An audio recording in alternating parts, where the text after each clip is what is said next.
What is up, guys? Welcome to Pokemon Corner. This is going to be my channel where I talk about Pokemon stuff. So I'm going to be going for Pokemon Go walks.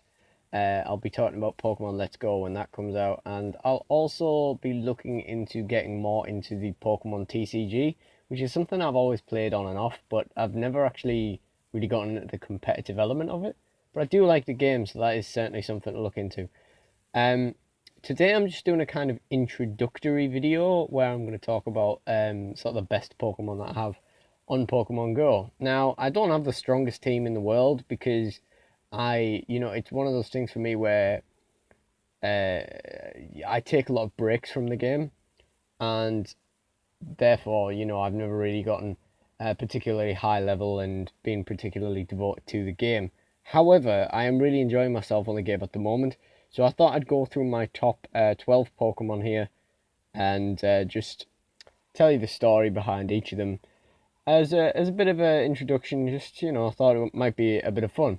Now, a bit of a warning, because I'm recording this straight off my phone, I am having to use earphones with a microphone.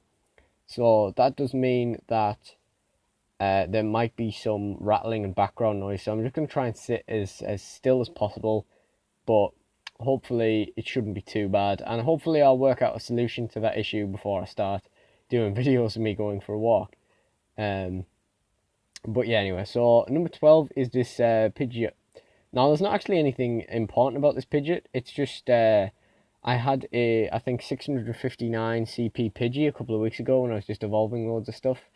And yeah, I evolved this guy. He's pretty strong. Apparently he's from Doncaster. That's nice to know. That's one fun thing about a lot of these Pokemon. Like, a lot of these Pokemon I didn't actually have until a couple of weeks ago when I evolved loads of them, because I actually planned to evolve everything in one go for about 2 years. Like, I was going to pop a lucky egg, evolve everything, and then go for a walk. And basically, I didn't really do an awful lot on the game last summer. And, it was kind of like when I was dying down the summer it came out that I came up with the idea. So either I was going for the walk and forgot to do it, or I wasn't going for the walk, kind of thing. So it took me this long to do it. I did it a couple of weeks back, and that's where most of my strongest Pokemon actually came from. This is a good example of that. This is one of those. And apparently he came from Doncaster, so that's nice to know. But the one thing is that a lot of the Pokemon in my top 12 do come from a lot of different places, which is quite interesting. And or at least from a few different places, which is interesting. It's better than just catching them all in one place. Um, so yeah, that's Pidgeot. Pidgeot was actually the first of the Pidgey line that I caught. In the first sort of session I had where I caught loads of Pokemon, I caught Pidgeot right off the bat. That one was 78 CP, so that was pretty cool. So next, number 11 is a Beedrill, which I actually caught today. Now, this was pretty interesting because this was my first encounter with a Pokemon that had a candy, and I got a treat rather, and I got quite interested in that. He had a Pinap Berry with him already, so when I caught him, he had 109 Weedle candy. But this was just in the Morrison's that is just up the road from me. Number 10 is, if it will scroll across, is a Snorlax I got from a random encounter last night. So that's from Thornaby. He's not as good as my main Snorlax. His moves aren't as good either, but I'd say this is trade bait, but I really like Snorlax, to be honest, and I kind of want to keep both, so I might just do that. Next is a Cloyster, which I hatched on that day that I was on about. He's just from Middlesbrough as well. It's significantly better than the Cloyster I caught outright, which was a 17 CP one. Yeah. Next is an Aerodactyl I actually finally caught a couple of weeks ago. We were walking around all day and we saw about 3 of them across the day, but because they were so irritating to catch and I kept running out of balls and stuff, I only actually caught the one, but this was actually the strongest one we encountered. So that was pretty cool.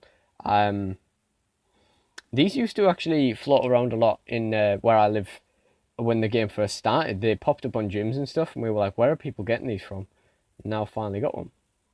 Then there's a Stantler, which I never thought would be in the my top Pokemon in this game, but basically I caught it in Yorkshire Wildlife Park in Doncaster, ironically next to the polar bear exhibit thing, which is quite ironic because I actually caught a Ursaring there as well, which was pretty substantial.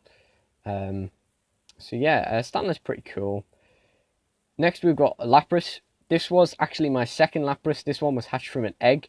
I originally actually caught one. It was the first very rare Pokemon I caught in this game.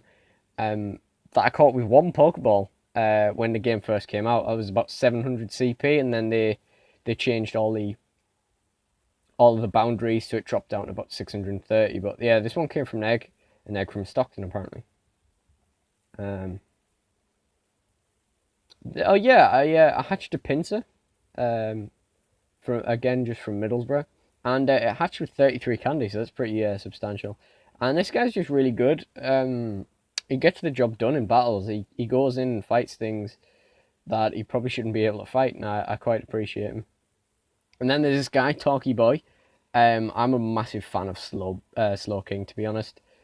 I actually wasted all my Slowpoke candy powering him up rather than evolving a Slowbro, rather than saving them up and evolving a Slowbro rather. But I'll get there in the end once he is max CP. Yeah, he's from Leeds actually. He's a really cool dude. As I say, I really like Slowking, so I'm very glad to have him.